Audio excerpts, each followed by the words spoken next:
welcome back to Homesteading with the Zimmermans, where each week we give you another episode of what's happening here on our Northeast Iowa 21-acre homestead. My husband Alvin and I have been married for 25 years and we have 7 children.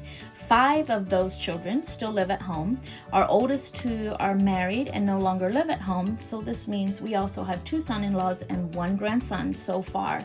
So on our 21-acre homestead, we seek to preserve the self-sufficient lifestyle of our old order Mennonite heritage for the next generation. We involve the children in every aspect of the homestead, from raising and harvesting our own meat, gardening and preserving to fill the family's larder, or preserving the dairy from the family milk cows, plus all the many other skills that develop the character and integrity and relationships of a family that seeks to bring glory and honor to their Heavenly Father.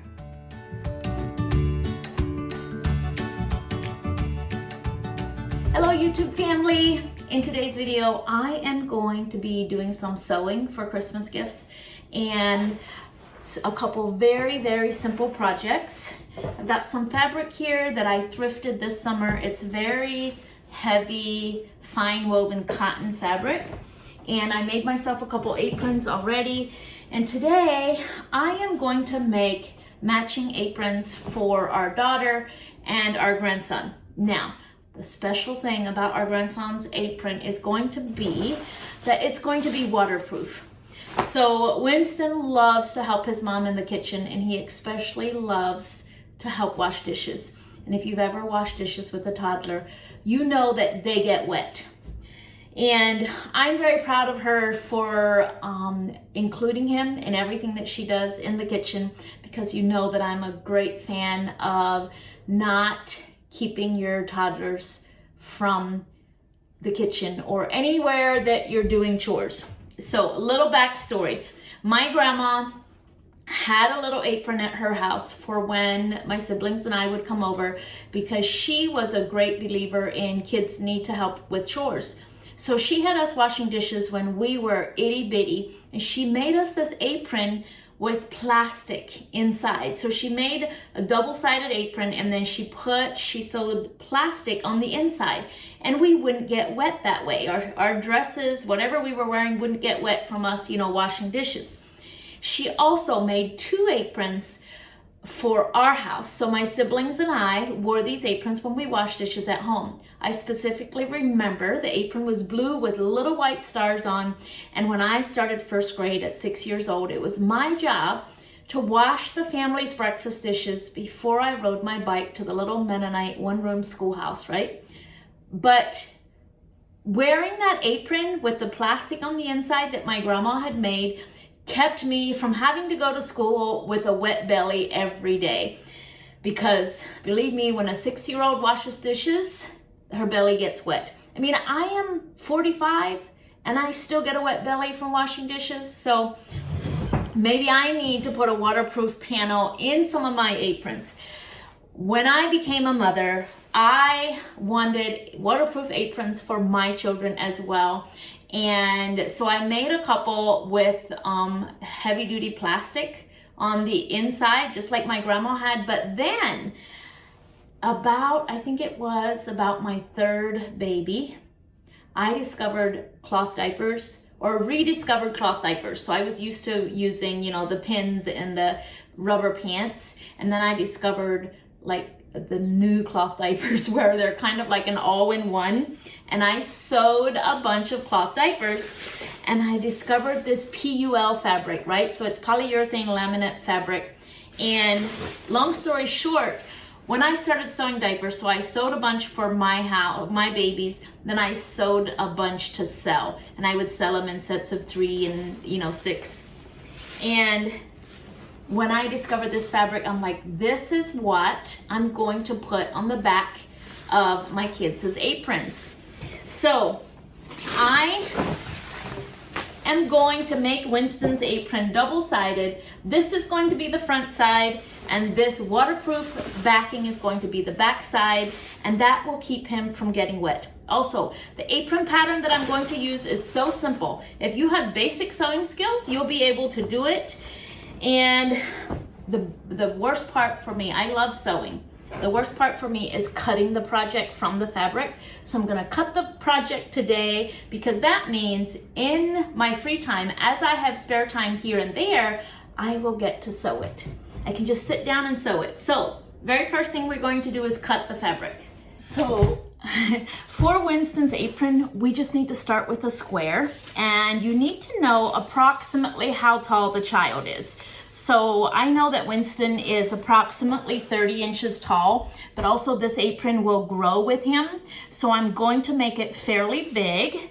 So if he is 30 inches tall, we are going to want the square to be about 25 inches, and it'll all make sense in a minute here, because when I made this same apron for my children, they wore it from the time they were 2 until the time they were about 8. Okay, so let's see if this is about 25 inches. We're gonna cut a square. Okay, the next thing I need is I need to cut one nice long ribbon to tie the apron. And here again, it's very easy to cut straight when you've got a plaid or a striped fabric. So that's why I'm not measuring this. All right, we need one long ribbon. Oh dear, I hope that's long enough. I might have to cut another one. Yeah, I'm gonna have to make another one. This is only half as long as I need it, but that's okay, we can splice it. Okay, so I'm gonna cut another ribbon just like this.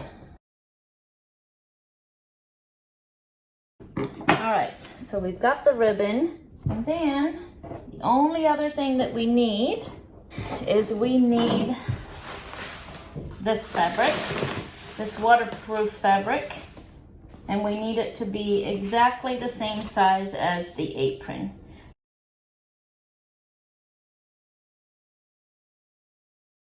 All right, so now we've got everything we need for our little apron.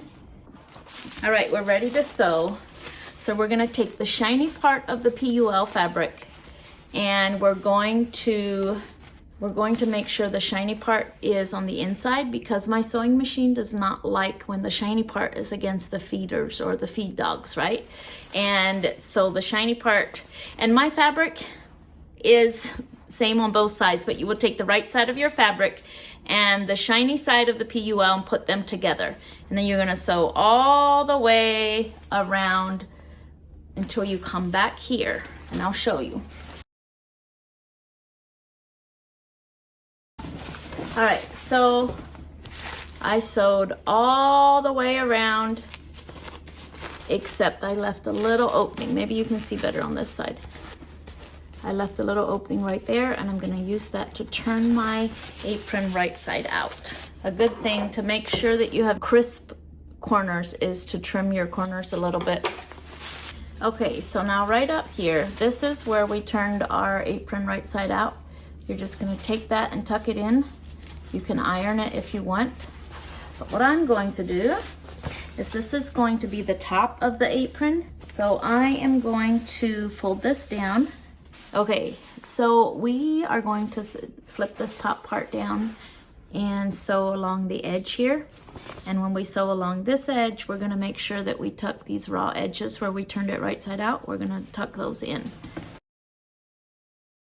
Okay, I sewed that on. The PUL fabric is a little tricky because it does gather and bunch a little bit, especially when I was sewing on the shiny side. All right, next thing we're going to do is we're gonna sew the ribbon. I think this ribbon's gonna be plenty long, but I can cut it when I'm done. So I am going to splice my 2 pieces of ribbon because I need it longer than one piece. So I'm just gonna put right sides together and make one long piece of rope or ribbon. All right, now that I've attached them and made one long piece, I am going to put right sides together and just sew all the way down the end.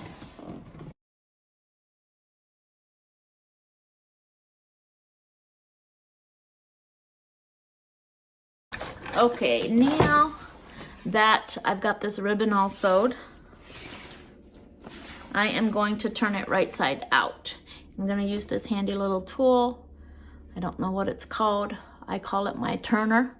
I'm going to clip it on to that part, and then I'm just going to turn it right side out. An easier way to make the ribbon or the tie of the apron would be to simply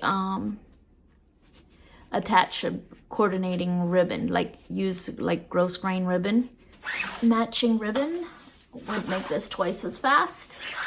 All right, guys, it's a new day. Got a little bit of spare time, so I'm gonna keep working on this project. So I've got my ribbon turned right side out. I've got my apron turned right side out, and I've got this little top corner down. So now I'm gonna iron it, and I'm not gonna iron it on this PUL side. I'm gonna iron it on this side. And while my iron heats up, I am going to make a little pocket to put on just for fun. And I'm going to make the pocket coordinate with this. So I'm gonna put a little bit of white fabric on the back side. All right, so I made this pocket, and I made it exactly the same as I did the apron. I did right sides together and then turned it right side out, folded down this little corner, and that will be the top of the pocket. All right, so I'm just gonna start ironing all of this. So now I'm just going to iron this little ribbon. I'm gonna fold these little ends in and iron them so that I can sew that, so that there's no raw edges showing.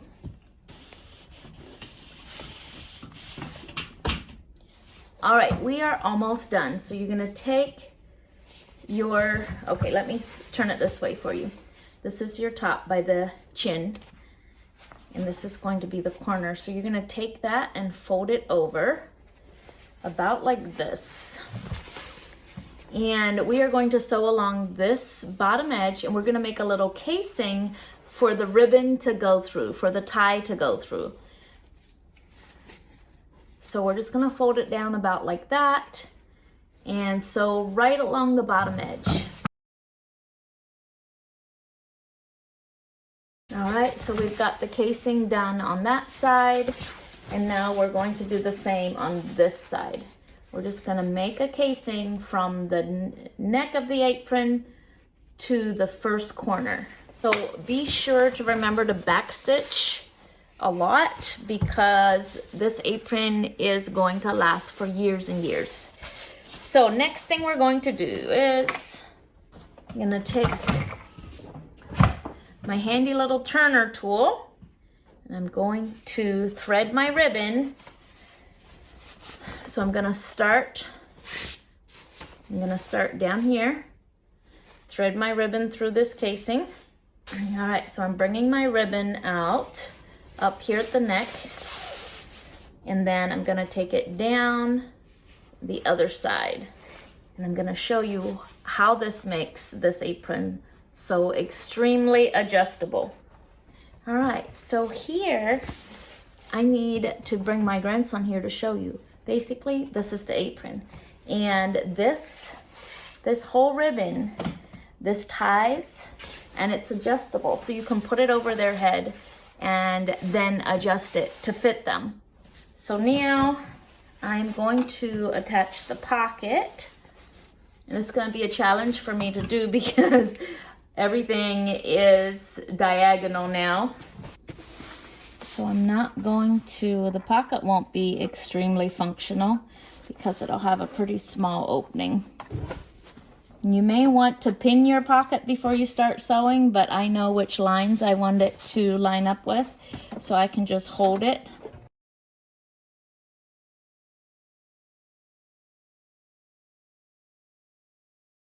So the very last thing I'm going to do is I'm going to hem the bottom of the ribbon. I folded and ironed that in, and now I'm just going to sew along the edge there. And then I'm gonna trim up my edges, my ends real close. And I'm going to do the same with the other end. There we go. That's a lot better. All right, guys, the apron, the waterproof apron for our grandson is all done. You can see how versatile this apron will be for him or for any child. I promise I will not end this video without showing you how it fits him. And the ribbon just slides on through like that. So using this cutting a square pattern, it's actually called the Four Corners apron, using this style, and I kind of tweaked it to make it my own because the original pattern had you making a neck loop and then attaching a tie here at the corner. But making the ties slide through like this makes the size so much more adjustable. So I kind of made it my own then. All right, guys, while you have your sewing machine out, I'm going to teach you how to make one more really quick Christmas gift, and that is these cute little jar bonnets. They're very simple to make, and I'm going to show you how to do that. So I've already cut a whole bunch here, but I'm going to show you how to cut them. So I've got this very cute fabric from Azure Standard. Did you know they have fabric? And I knew that I'm going to update all of my jar bonnets. So jar bonnets are handy for things like sourdough and clabber where you don't want a sealed jar. They're also very cute if you're giving canned goods away for Christmas. I found this cute fabric at the thrift store yesterday. So I washed it and I'm gonna make some jar bonnets out of this fabric. But here's how I make my jar bonnets. Okay, so when I make my jar bonnets, I take like a dessert plate. I think this is probably like a 6-inch plate. All right, so I am going to take my fabric and I'm gonna turn it over on the wrong side, and I'm gonna make 2 at a time because that's how fast I like to go. But it's not any harder to do 2 than it is to do 1. So I'm going to take my saucer or my dessert plate, face it down, and I'm going to trace around it. So now that I've traced around, I'm going to use my pinking shears, which is a scissor that cuts a zigzag like this. And I'm going to, I'll tell you in a bit why I'm using a pinking shears. And I'm going to cut out my circle here. All right, I've got my circle, and on the back side of each circle, I'm going to take a lid that's just a little smaller, about 1 inch smaller all the way around, and I'm gonna trace another line. So there we go. Now I've got a line traced all the way around on the back side of both of these circles. All right, we're ready to head to the sewing machine with our fabric. And the reason I use a pinking shears, can you see how that's pinked there, is because it prevents your fabric from fraying, especially if you're using a cotton fabric. Here is an old jar bonnet that I made probably 5 years ago, and I simply throw my jar bonnets into the laundry when they get real dirty. And I used a pinking shears on this one, and you can tell how unfrayed it is. Can you tell that? And it's probably been washed dozens of times, and I've used it off and on for 5 years. So that's why I use a pinking shears. I will show you a couple things that you can do if you do not have a pinking shears. But for now, we are ready to do this part of our project. So we're gonna sew the elastic onto the fabric. I'm gonna start on the wrong side of my fabric, and I'm gonna attach my elastic, and I'm gonna start with a straight stitch because a straight stitch you can back stitch and lock it. But then I'm gonna switch to a zigzag stitch, and I'm going to make sure that I only zig and zag far enough so that my stitches still stay on the elastic. So I don't want to go so far that my stitches don't stay on the elastic. And then I'm going to sew about 1 inch at a time. And I'm going to stretch the elastic as I sew. And then I'm going to stop, and stretch, and sew. As we sew, that elastic is going to gather and pull that fabric. So we're just going to sew a little bit at a time while we're stretching the elastic. You can't sew in a circle very well, but you can sew, you can make a circle by sewing short 1/2 to 1 inch spots at a time. I always like to stop with my needle in the down position when I'm doing this, so that when I tighten up my elastic again, I'm not moving my entire project.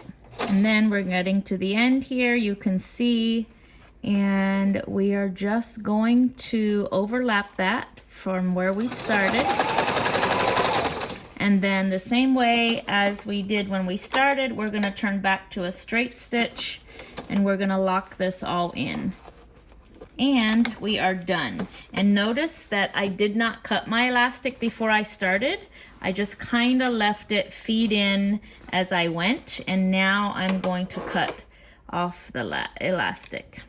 All right, there we go. We've got the first jar bonnet done. Let's go try it on and see if it fits.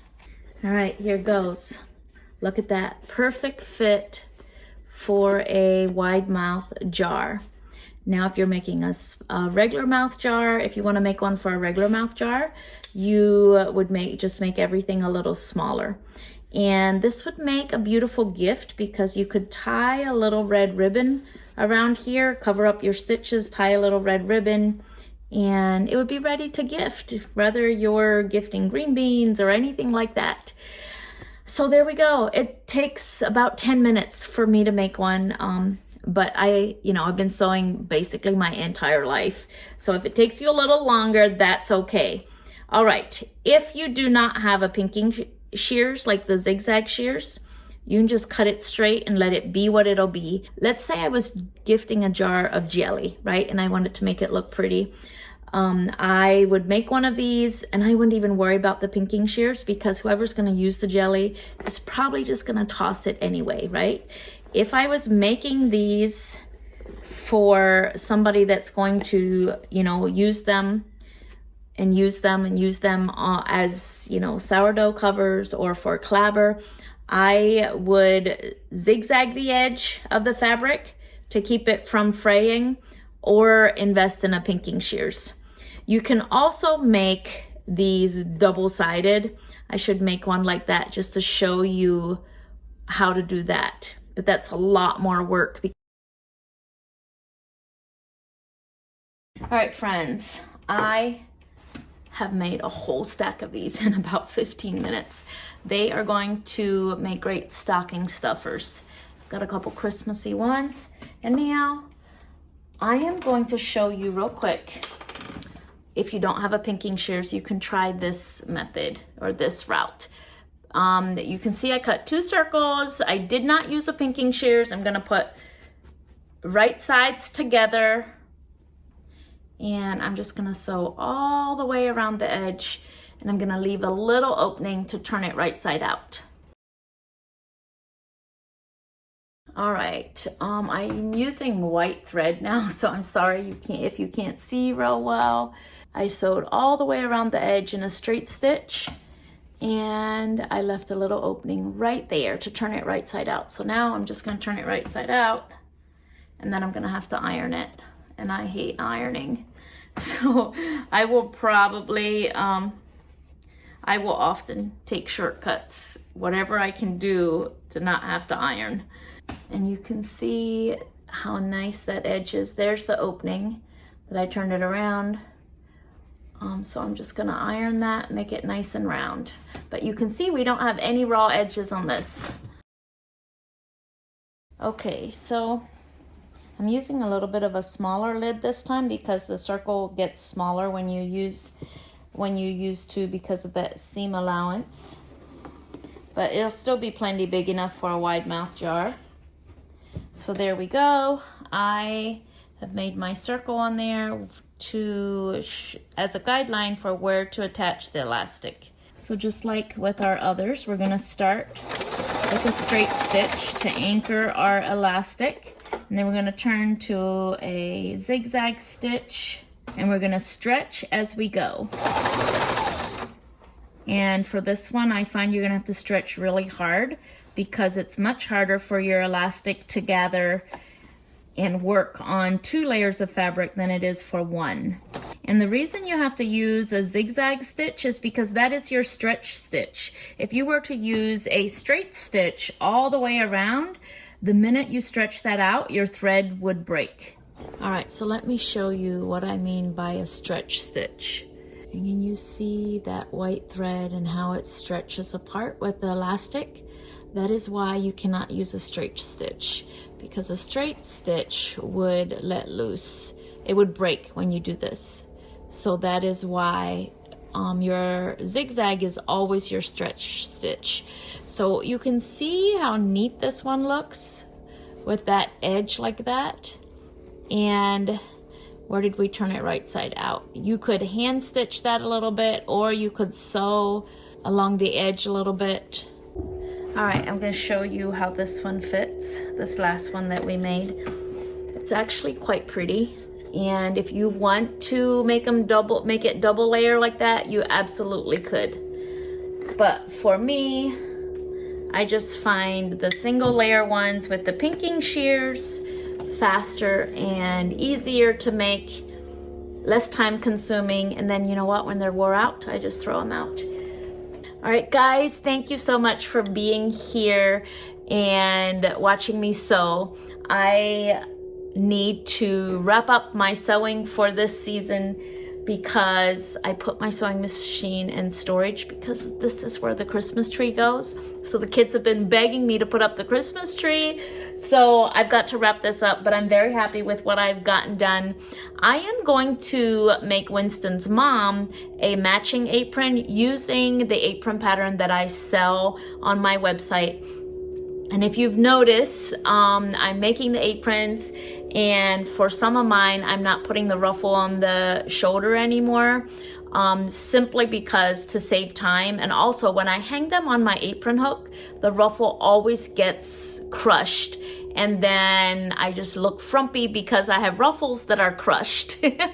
So I've been making them without the ruffles for me just because they store better that way. And I will link my apron pattern. And yes, thank you for being here. We'll see you on Saturday.